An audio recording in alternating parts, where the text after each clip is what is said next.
Tuan Syekh, saya sudah menikah belasan tahun, tapi sampai saat ini saya belum dikaruniai anak. Apa solusinya, wahai Tuan Syekh? Mendengar pertanyaan itu, Syekh Hasan Basri berkata, perbanyaklah olehmu istighfar kepada Allah. Tidak lama kemudian datang lagi seorang tamu, lalu berkata, Tuan Syekh, negeri kami saat ini sedang paceklik, tanah kering, hujan sudah lama tidak turun, tanaman mati. Apa yang harus kami lakukan, wahai Tuan Syekh? Mendengar pertanyaan ini, Imam Hasan Basri berkata, perbanyaklah olehmu istighfar kepada Allah. Kemudian datang lagi tamu yang lain, juga menyampaikan keluh kesahnya. Wahai Tuan Syekh, saya ini orang miskin. Apa saja yang kami buat tak pernah jadi. Semua gagal. Apa yang harus kami lakukan, wahai Tuan Syekh?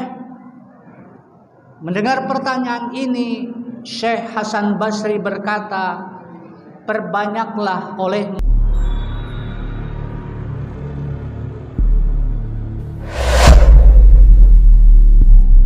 Assalamualaikum warahmatullahi wabarakatuh. Alhamdulillahillazi anzala as-sakinata fi qulubil mu'minin liyazdadu imanan ma'a imanihim walillahi junudus samawati wal ard wa kana Allahu aliman hakima. Asyhadu an la ilaha illallah wa asyhadu anna Muhammadan abduhu wa rasuluh. Allahumma shalli ala Muhammad wa ala ali Muhammad sallallahu alaihi wasallam la nabiyya ba'da. Amma ba'du fa ya ayyuhal muslimun usikum bitaqwallah wa ta'atihi la'allakum turhamun. Faqala ta'ala fil Qur'anil Karim, Bismillahirrahmanirrahim, Inna fatahna laka fatham mubina liyaghfira laka Allahu ma taqaddama min dhanbika wa ma ta'akhkhar wa yutimma ni'matahu 'alaika wa yahdiyaka siratan mustaqima. Sadaqallahul azim. Kaum muslimin jamaah Jumat rahimakumullah. Judul khutbah yang akan khatib sampaikan kali ini adalah keutamaan istighfar dan taubat. Kaum muslimin jamaah Jumat rahimakumullah. Suatu ketika Syekh Imam Hasan Basri, seorang ulama besar Timur Tengah, sedang bercengkerama dengan murid-muridnya. Tiba-tiba datang seorang tamu yang menyampaikan keluh kesahnya. Dia berkata, Tuan Syekh, saya sudah menikah belasan tahun, tapi sampai saat ini saya belum dikaruniai anak. Apa solusinya, wahai Tuan Syekh? Mendengar pertanyaan itu, Syekh Hasan Basri berkata, perbanyaklah olehmu istighfar kepada Allah. Tidak lama kemudian datang lagi seorang tamu, lalu berkata, "Tuan Syekh, negeri kami saat ini sedang paceklik. Tanah kering, hujan sudah lama tidak turun, tanaman mati. Apa yang harus kami lakukan, wahai Tuan Syekh?" Mendengar pertanyaan ini, Imam Hasan Basri berkata, "Perbanyaklah olehmu istighfar kepada Allah." Kemudian datang lagi tamu yang lain, juga menyampaikan keluh kesahnya. "Wahai Tuan Syekh, saya ini orang miskin. Apa saja yang kami buat tak pernah jadi. Semua gagal. Apa yang harus kami lakukan, wahai Tuan Syekh?" Mendengar pertanyaan ini, Syekh Hasan Basri berkata, "Perbanyaklah olehmu istighfar kepada Allah." Dalam peristiwa lain, Nabi Musa alaihi salam didatangi oleh kaumnya. "Wahai Nabi Allah, negeri kita sekarang sedang kering kerontang. Tanah mengering, hujan sudah lama tidak turun, tanaman kita mati semua. Berdoalah engkau, wahai Nabi Allah, kepada Allah agar Allah menurunkan hujan." Nabi Musa pun berdoa kepada Allah. Namun anehnya, sudah berminggu-minggu setelah Nabi Musa berdoa kepada Allah, hujan tidak kunjung turun. Akhirnya Nabi Musa bertanya kepada Allah, "Ya Allah, kami sudah berdoa kepadamu agar engkau menurunkan hujan kepada kami. Kenapa sampai saat ini hujan belum turun?" Mendengar pertanyaan Nabi Musa ini, Allah menjawab, "Wahai Musa, bagaimana mungkin aku menjawab doamu? Bagaimana mungkin aku menurunkan hujan kepadamu? Padahal di sekitarmu ada seseorang yang berdosa, yang berbuat dosa kepada Allah selama 40 tahun. Mendengar jawaban Allah ini, Nabi Musa dengan lantang berkata, "Wahai kaumku, siapa di antara kalian yang telah berbuat dosa selama 40 tahun keluar dari barisan kaumku?"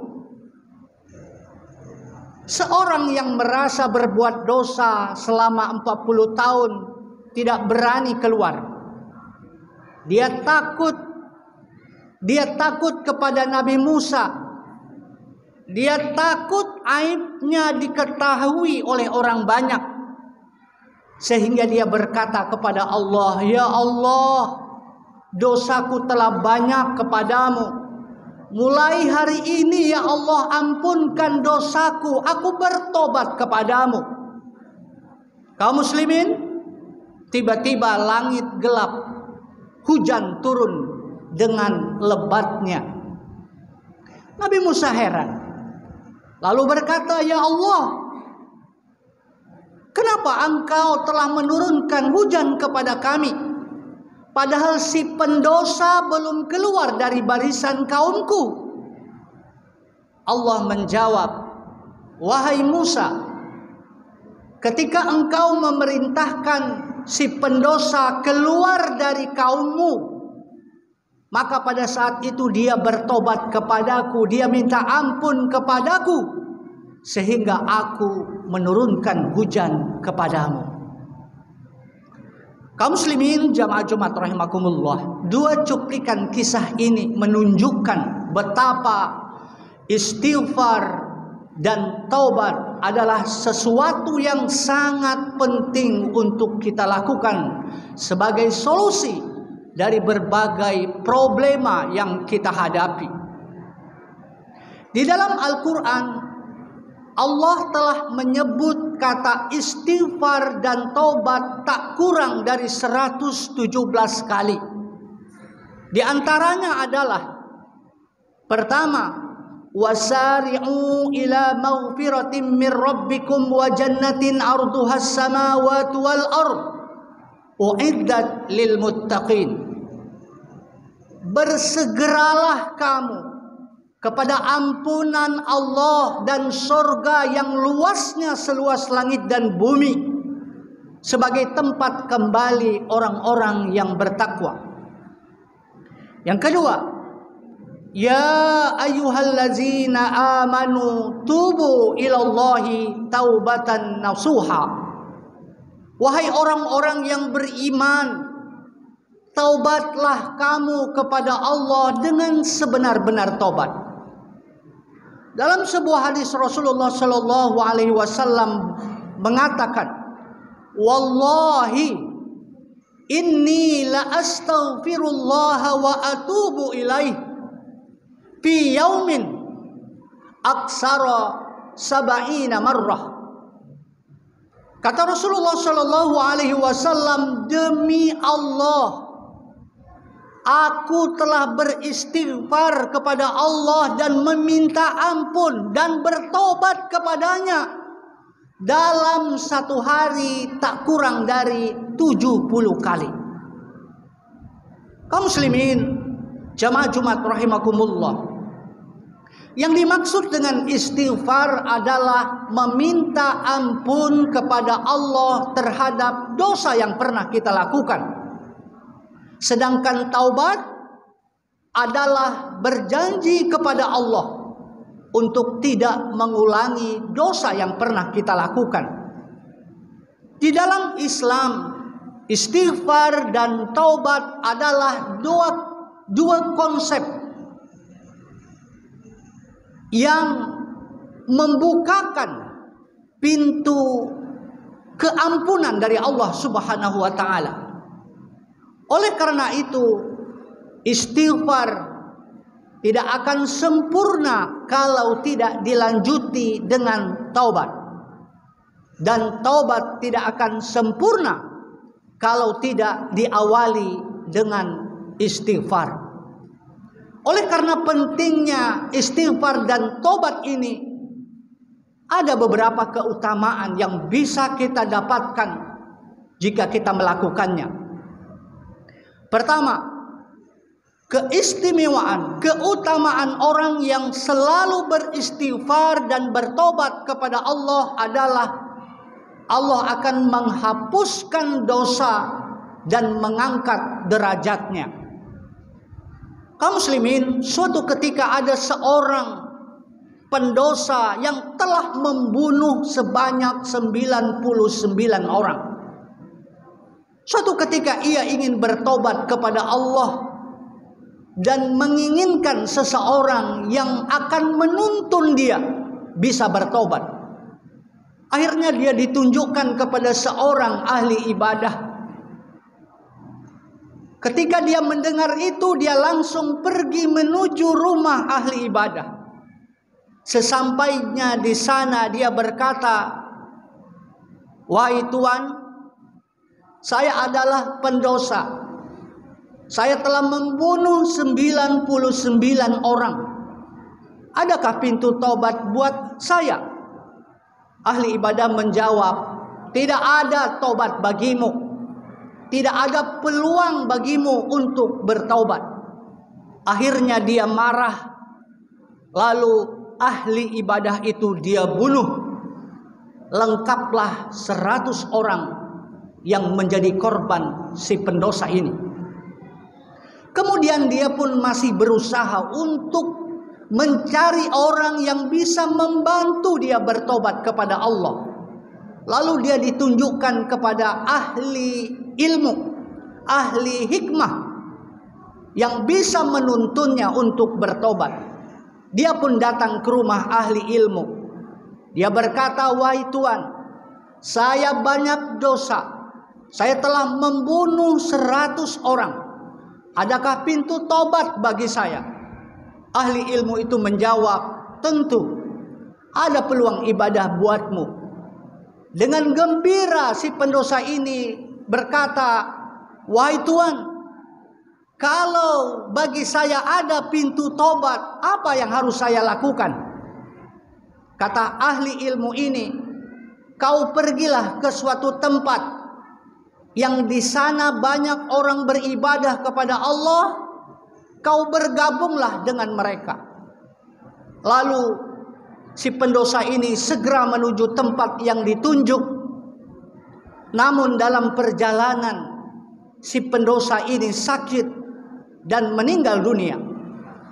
Setelah dia meninggal, malaikat azab dan malaikat rahmat bertengkar untuk mengurusi siapa yang berhak terhadap si mayat ini. Kata malaikat rahmat, saya lebih berhak mengurus mayat ini karena dia datang menuju kami, menuju rahmat Allah.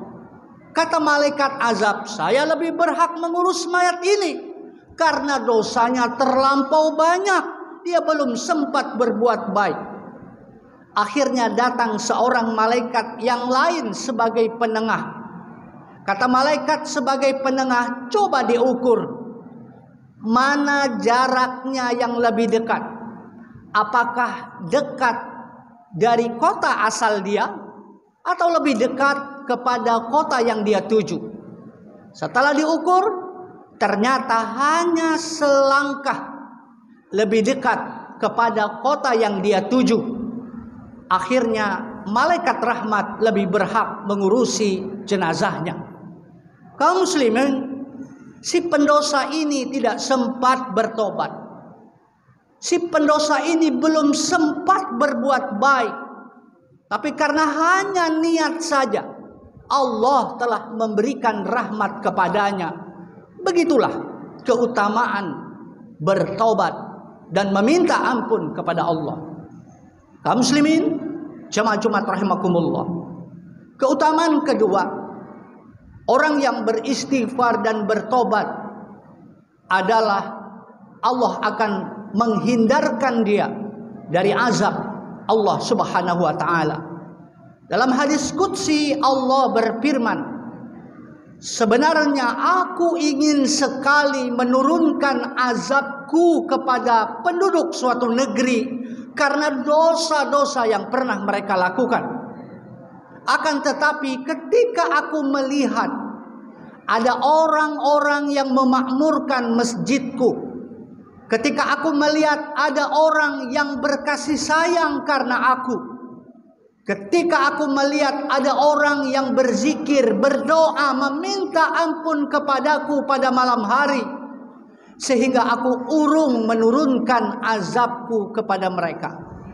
Kaum muslimin, jamaah Jumat rahimakumullah, dalam konteks istighfar dan doa, istighfar dan tobat ini, kalau kita ingin bertobat, jangan nanti keburu mati. Kalau kita ingin bertobat, jangan nanti kapan-kapan, nanti keburu dikapani. Jangan tertipu dengan usia muda, tubuh yang sehat dan kekar. Karena syarat untuk mati bukan tua atau sakit, tetapi syarat mati itu adalah ajal. Walikulli ummatin ajal. Faiza jaa ajaluhum la yastakhiruna sa'ah wa la yastaqdimun. Setiap umat, setiap manusia ada ajalnya. Kalau ajal itu sudah datang, tak bisa dimajukan ataupun dimundurkan walaupun sesaat. Kaum muslimin, jamaah Jumat rahimakumullah, ketahuilah ketika kita selalu menjauh dari Allah, Allah tidak pernah pergi dari kita. Ketika semua manusia meninggalkan kita, Allah tetap menunggu kehadiran kita. Ketika semua manusia di dunia ini menutup pintu kepada kita, Allah selalu membukakan pintunya kepada kita untuk kembali kepada jalan Allah, kembali kepada kasih sayang Allah. Semoga khutbah yang singkat ini bermanfaat bagi kita semua. Amin ya rabbal alamin. Barakallahu li wa lakum fil Qur'anil azim ونفعني وإياكم بما فيه من الآيات والذكر الحكيم وتقبل مني ومنكم تلاوته إنه هو السميع العليم. اللهم صل وسلم وزد وتبارك وبارك بجلالك وكرمك على سيد العباد سيدنا ومولانا محمد وعلى آله وصحبه وسلم ورضي الله تبارك وتعالى عن كل أصحاب سيدنا رسول الله أجمعين.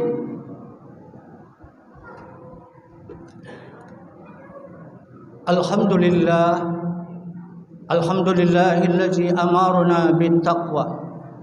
أشهد أن لا إله إلا الله وأشهد أن محمدا عبده ورسوله. اللهم صل على محمد وعلى آل محمد صلى الله عليه وسلم لا نبي بعده. أما بعد فيا أيها المسلمون اتقوا الله حق تقاته ولا تموتن إلا وأنتم مسلمون. قال الله تعالى في القرآن الكريم إن الله وملائكته يصلون على النبي يا أيها الذين آمنوا صلوا عليه وسلموا تسليما. ورضي الله عن أصحابه وقربته وأزواجه وذريته أجمعين وعن الخلفاء الراشدين أبي بكر وعمر وعثمان وعلي وعن التابعين والتابعين ومن تبعهم بإحسان إلى يوم الدين. اللهم اغفر للمسلمين والمسلمات والمؤمنين والمؤمنات الأحياء منهم والأموات. ربنا آتنا في الدنيا حسنة وفي الآخرة حسنة وقنا عذاب النار. عباد الله إن الله يأمركم بالعدل والإحسان وإيتاء ذي القربى وينهى عن الفحشاء والمنكر والبغي يعظكم لعلكم تذكرون ولذكر الله أكبر. أقم الصلاة.